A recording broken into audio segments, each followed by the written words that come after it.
Sometimes. You can call yourself out now, huh? I mean, Okay. we're not perfect, you know? Sometimes I'll be posting because I want someone to see it, but they don't see it. Okay, we've all been through it. Yeah. But I'm trying to say that I'm better.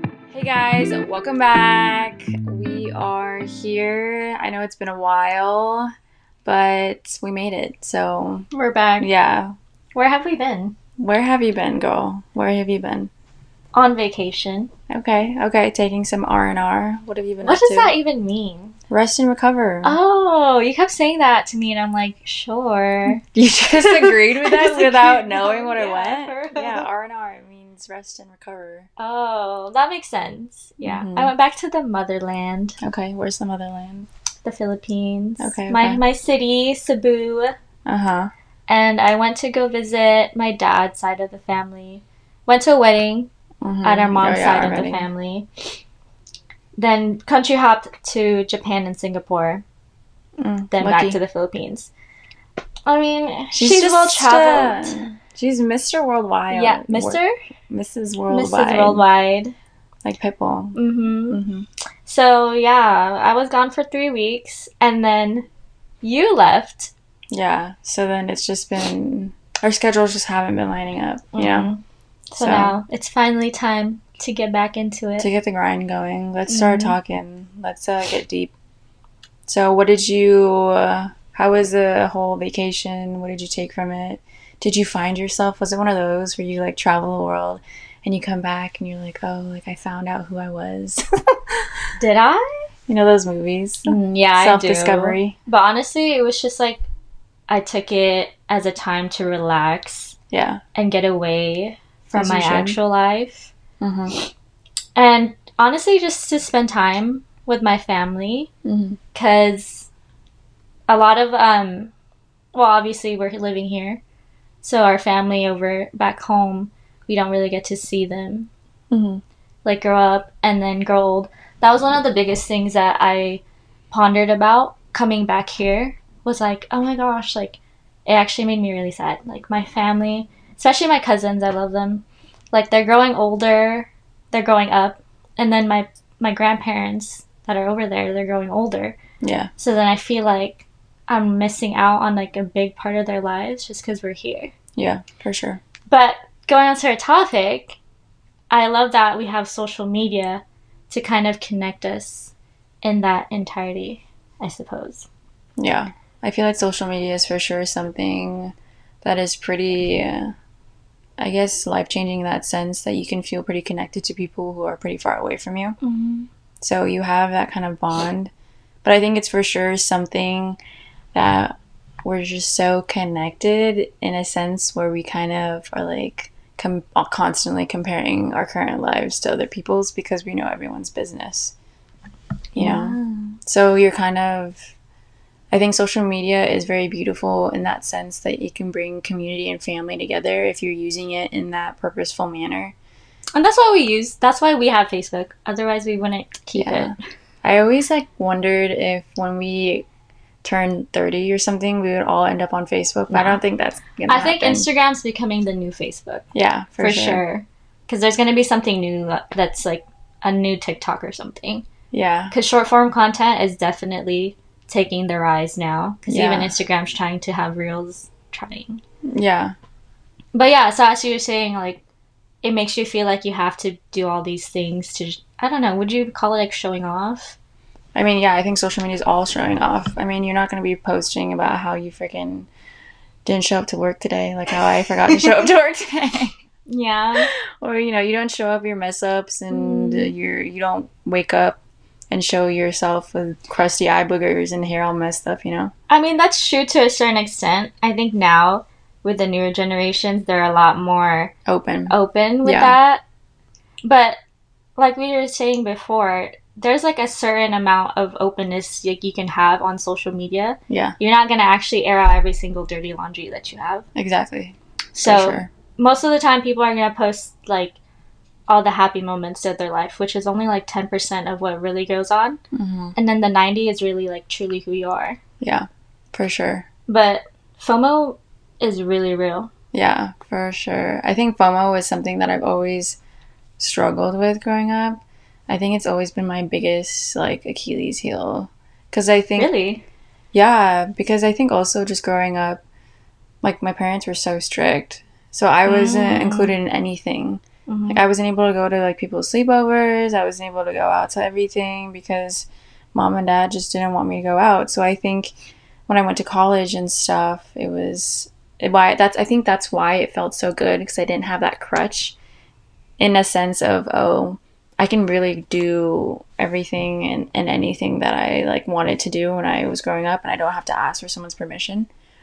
And I think from before, I had that need to be involved in everything, and I think that's what really affected my relationships too, and friendships, because I felt like if I wasn't at the party, if I wasn't at the thing, I felt like people were gonna, like, forget about me or something, you know? That's not true. I know, but when you're, like, you're younger, it's like, then you guys show up the next day, and when you do see your friends, all they're talking about is what happened the night is that before. thing that you were at that you were not at. And then you're just like, oh my gosh, like, I was literally... And then you're just comparing your life and, you know, the life that you were living, and those moments where they were doing that, you just look down upon, you know? It's like, oh, they were out partying, and, like, I was a loser stuck at home. That doesn't like, make you a loser, but I know. High school. Yeah. Or I guess college too. Yeah, I mean, now I'm, like, for sure better, but the FOMO is for sure real. Like, like, even now, I think I for sure have a lot better coping mechanisms from before, and my perspective is different, and I know how to tell myself, oh, you're not going to be able to be everywhere all the time. You know, you're one person. There's going to be multiple events always happening. You just can't be there and stuff. And then I think also, like, my girlfriends went to Vegas, right, for our girlfriend's birthday. And I wasn't able to go because my parents went to the Philippines when you were gone. Was that when we were supposed to go? No. Oh, okay, this was mind. This most recent one you just went. Okay. So then my parents left, and then I had to stay at home and be mom and take care of my brothers. So then I wasn't able to go to Vegas, and I was working too. And I remember literally when they were out in Vegas, and then we all have a group chat and stuff, so they were sending stuff from Vegas. They still kept you in the group chat? No, not the group chat, but our, like, we have a Snap group chat where you kind of just send random pictures, and they were drunk, so they were just, like, posting their pictures and their bikinis. Having all the fun. All that stuff, like, fun stuff. And it was right after I finished a full shift too, so I, like, and I literally, like, got to my car, and then, you know, I was just chilling in my car for a little bit looking at my notifications. And I, like, opened all their stuff, and I, like, I was like, don't look at it. So I, like, opened it, and I, like, clicked through everything really fast. Because I knew that if I was staring and looking at it, I would just feel bad. And then I even got to that point where I was just frustrated because it was just, like, a long, hard day at work.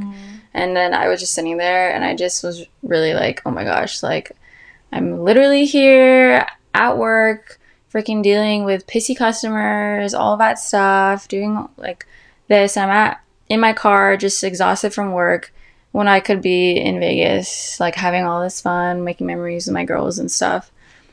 And then, so I was upset. I was like, oh my gosh, like, FOMO. Like, I wish I was there. I hate, like, how I'm here at work. I want to be over there, not here. And then I think there was this little thing inside my brain that was telling me, like, everything happens for a reason, right? And I really like to believe... I believe in that, for sure. That there's a reason why things happen, and there's a reason why you're where you are. And then that was the night that my parents came home and everything.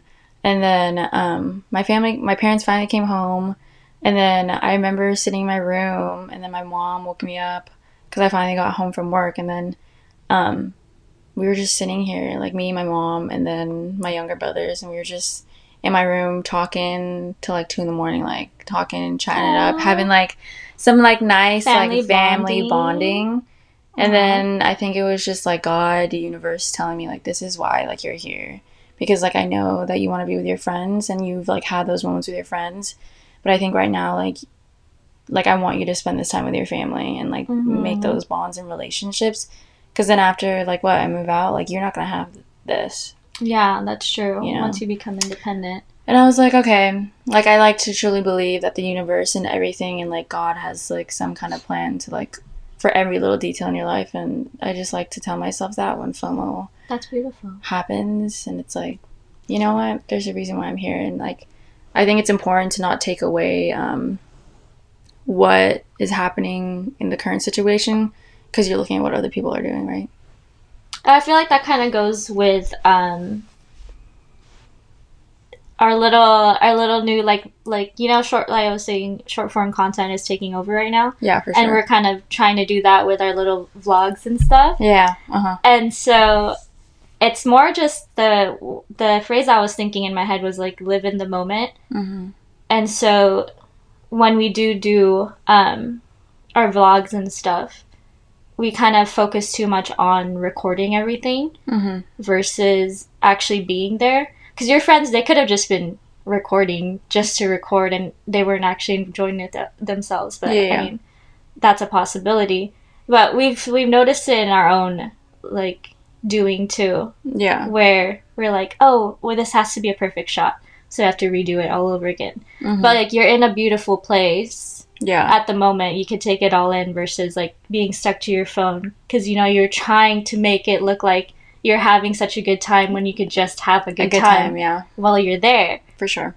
So that's the only thing. That was what I took away from what you were saying. Yeah. For sure. Because I think social media for sure is, I think like a lot of people in our generation, or at least even I think when we were younger too, like in high school and stuff, it was more, you were more excited to post that you're going somewhere instead of actually being there. Like, remember when we were younger and we would go on vacations and stuff, and we were always, like, taking hella pictures and stuff, and we were like, oh, like, we need to take all these pictures, blah, blah, blah. And then it's like, okay. And then it's like, there, oh, like, next? It's like we weren't really sitting and enjoying, like, oh my gosh, like, this is so pretty, and I can't believe we get to do this and stuff. We just wanted that perfect shot to post on Instagram so we could get all those likes. Like, Like, half of those people don't even care. Yeah. And, like, I don't even know half these people. Yeah, true. And it's like, now I've grown, because I used to be that person where, oh, I have to post this because I want to get this certain amount of likes, and I want this person to notice. I mean, sometimes. You call yourself out now, huh? I mean, we're not perfect, Sometimes I'll be posting because I want someone to see it, but they don't see it. Okay, we've all been through it. Yeah. But I'm trying to say that I'm better because I actually do post because I want to post something, like, for myself. Yeah, exactly. And I've curated my feed to where I want it to be. Uh-huh. And I be posting way too much on my close friends, though. But that is the real me. We've already talked about this. Uh-huh. Nobody can be on my close friends except my close friends. But that's the real me. Yeah, I think that's so funny because it's true. Like, sometimes you just be posting stuff just so you can have that one person see it. And then if that one person doesn't see it or swipe up like you want, then you feel like it's totally like you're defeated. But like, in truth, I bet they're just like, next. Yeah. Like, they're not thinking about it. I think that's so funny, yeah, because I think a lot of people like post because they want other people to like it and stuff, and I think a lot of people are also afraid to post things that they actually want to post because of what people will think about it, like people who are creators and artists and stuff like that, or fashion people who want to wear like crazy things but they're just scared, oh, it's not cool right now, or it's not like a cool trend, or people are gonna think it's weird and stuff, or people who like want to vlog, they're too scared to talk in front of a camera because they think people are going to look at them all weird.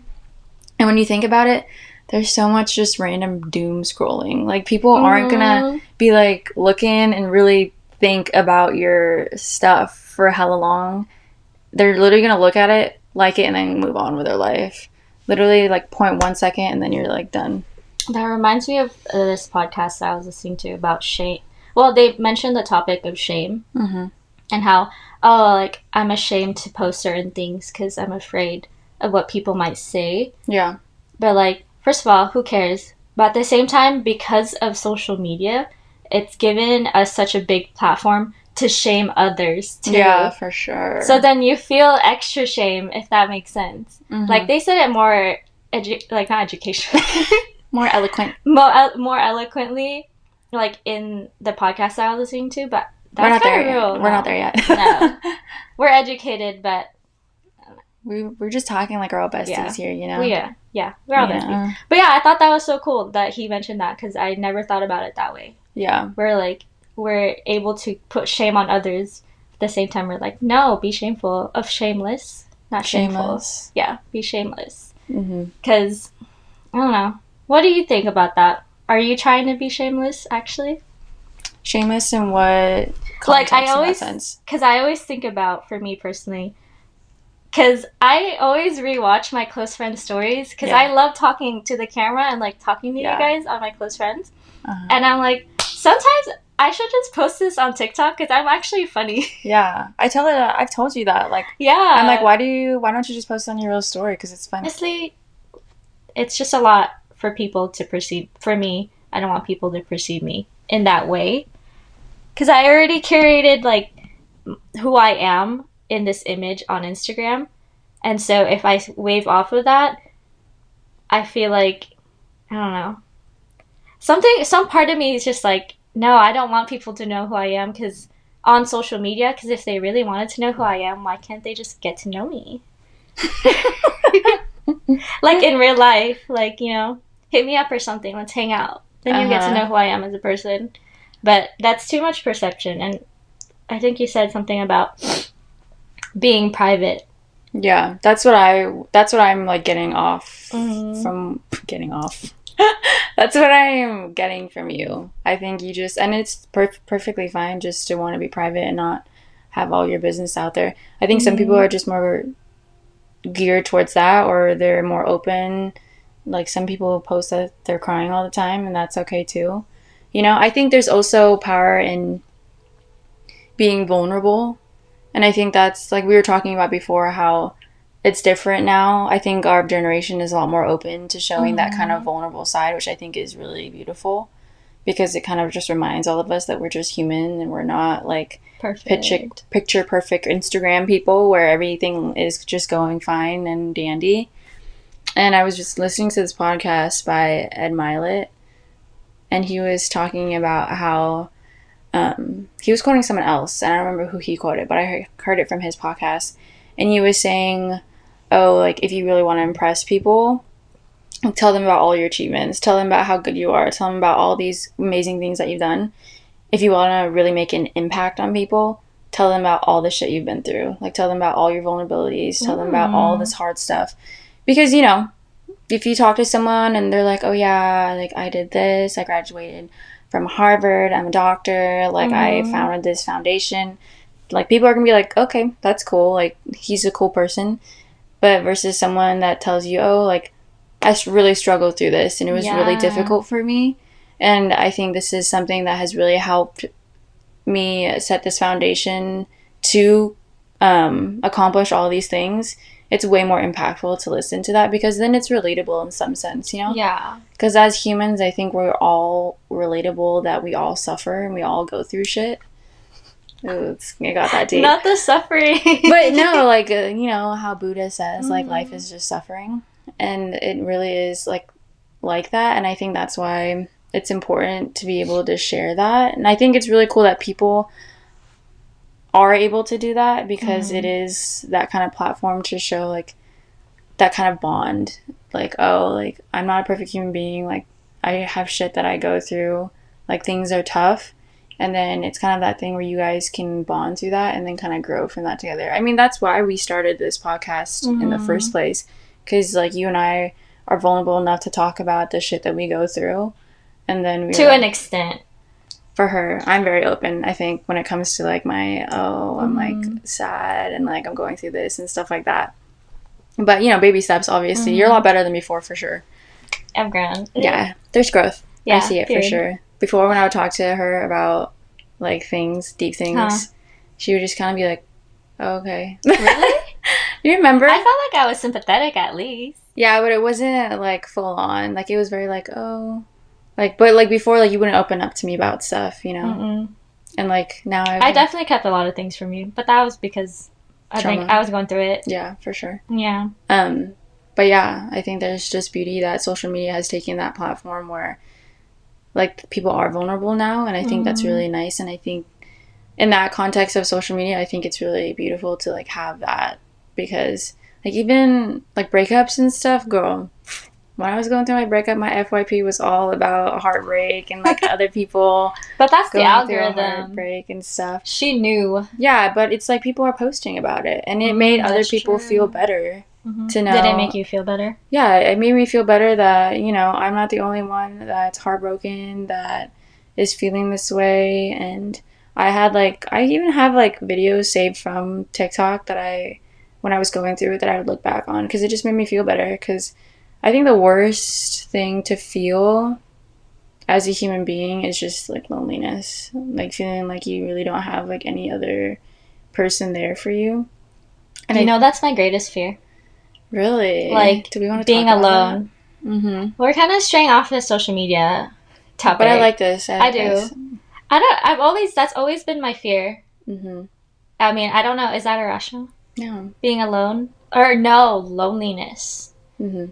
Because being alone is not the same as being lonely. Oh, period. They're not like synonymous. You can be alone and be perfectly fine. Be happy. Yeah. But you can be like in a room full of people and be the loneliest person there. Yeah, for sure. You know? So I don't know, just like, I think as I've experienced loneliness, and I just hated that feeling in my heart. It's like, I would never want anyone to experience that. Mm-hmm. And I feel like if something that wasn't physical could kill me, it would be loneliness.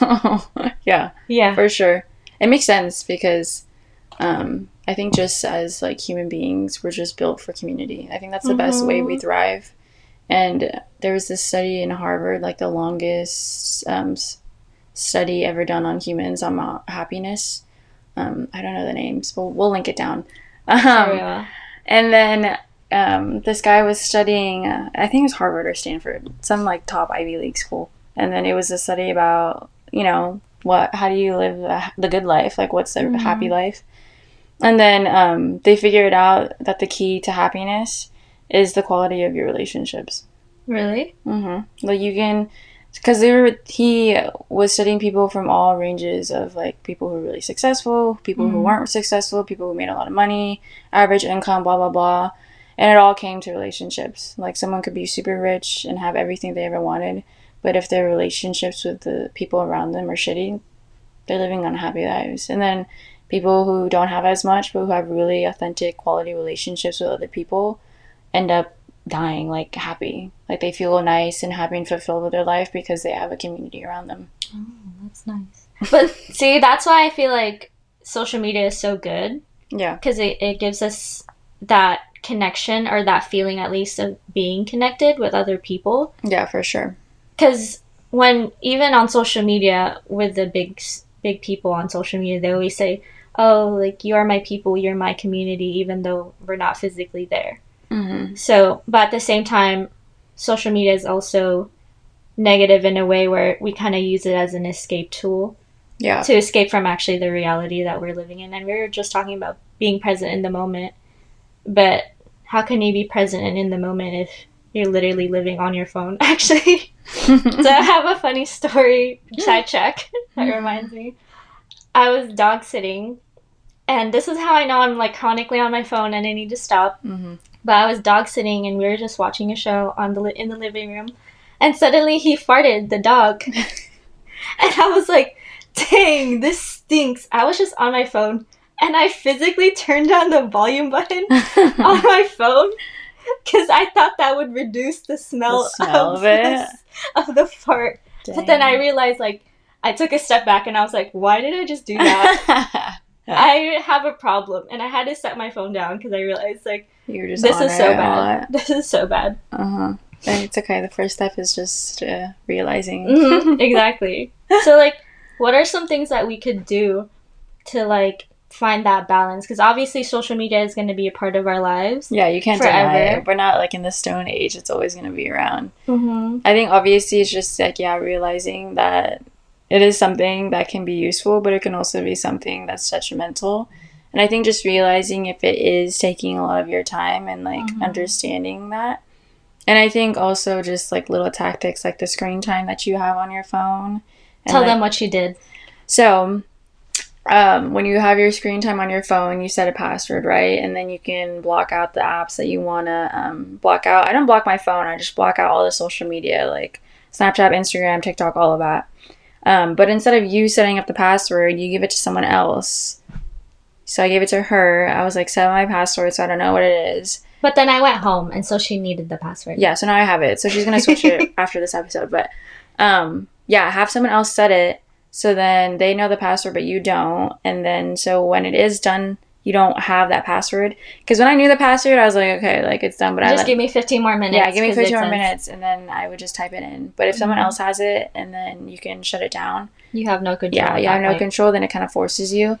And honestly, I think it makes you realize how much free time you actually have. Because you kind of sit there and you're like, okay, I guess I got to get up and like actually do stuff and everything. And I got a lot more done when I have those limits on social media, because you really be on your phone and you don't realize how much time passes by. And I think also just cleaning up your feed and just like filling it with stuff that is good in that sense, you know? Like good for your mind. Yeah, good for your mind. Not just like doom scrolling like you called it. Yeah, like doom scrolling. So I think it's just something like, oh, if you are going to be on your phone, at least like get good content out of it. So train your algorithm, if that's a thing. Yeah, so I kind of trained my algorithm on TikTok to be things that were kind of more on the positive note, and then just things that I could like learn from, like cool little whatever cooking things. That's or nice. Something. Mine's just a whole bunch of BTS edits. Yeah, I mean that's good too. I mean it's like things that you like and things that like are your hobbies and stuff, which I think is like good.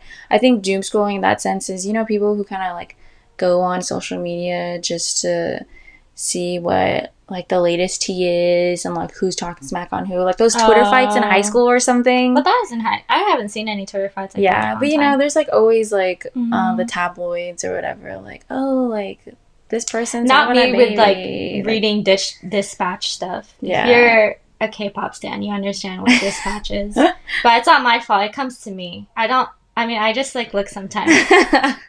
But yeah, I think that is just like altering, just so at least like, okay, if I'm gonna like consume content, I want content that it's actually gonna benefit like me and like make myself feel good, or even things like I kind of like geared it toward things that kind of inspire me. So, like I like when you send me stuff from podcasts and it's actually empowering too, and I was like, wow, like I love that. And now it's actually like circulating in my feed. Yeah. So yeah, for sure. So I think stuff like that, and then yeah, and also just like cleaning up like Instagram, you know, like I feel like when I was really focused on numbers, I would just follow a bunch of people because I knew if I don't follow them back, then they'll unfollow me. So then I was like, okay, let me give a follow. And then my Instagram turned into like a feed of people that I have no idea who they are. So I did like... Or don't care about either. Yeah, so it was like a cleanse. I was like, okay, like I'm going to follow all these people. I know they're all probably going to unfollow me because, you know... But at that point, who cares? Yeah, like... I think we're getting at an age where we just don't give a fuck anymore. Yeah, and I think it's so nice. I know. Because it's like... liberating. Now, like, when I post stuff... Like, now I'm at the point where when I go on trips... I, like, don't post about it, like, pictures from it till, like, a month later. But you've always done that. Yeah, I've always been kind of bad at that. But, like, I don't know. Like, it doesn't... It's not my focus when I'm on the trip and stuff, where I feel like because we're in the present moment. Yeah. We're enjoying every single part. Like, we'll take pictures here and there, but we're not, like, focusing on the pictures. Yeah, for sure. I mean, if I, like, you know, I took my time to look good, I'm going to take pictures to look good. Of course. And stuff. Because I think I realized, too, because I want to take more pictures because I'm, like, young and I want to, like, enjoy how I am now before I get all wrinkly, you know? So I'm, like, take the pictures, feel good. Because I think, like, I kind of focused on that really when I was, like, single and I was trying to get that person to look at my story or something. So I was posting, like, all these pictures of myself and taking so many pictures because it was, like, my healing journey of learning how to, like, hype myself up, you know? So I was always, like, taking pictures of myself. And then when I got into a happy, healthy relationship, I stopped doing that. And then I, like, didn't post, like, selfies or didn't bother to take pictures of myself as much anymore. And I realized, like, just because I got a man, doesn't mean, I can't enjoy pictures of myself. I should still hype myself up. So I still take like pictures and all But that. we're still in the moment. Yeah. Regardless. Sure. And that was kind of our main end goal for this conversation, is to remind everyone to stay in the moment, not focus so much on, social media. And, enjoy your life as it is now. And don't try to, obviously record your memories and stuff, but don't make that your focus. And actually live and not vicariously live through the camera. I think it's important just to remember, like, you want to be living the life that's worth posting and looking at, not focusing on, like, other people. I think I realized that on the toilet when I was I was like looking through. Yeah, everyone takes their phone to the toilet. Yes. It's like weird if you don't. Like, what do you do? But I was looking at stuff on, because I watch a lot of like the travel vlogs and stuff like that and everything, and they were just like even like cute like little day in my life kind of vibe. And I'm like, dang, like I need to stop being the consumer and just start being the creator and like go out and do the things that are worth looking at, so someone else can look at it on the toilet and be like, dang, she's living her life. And I'm like, I'm gonna go live my life and do the damn thing, Find balance in both living and social media. For sure. And that's the tea. Thanks for splitting it with us, guys. Love you.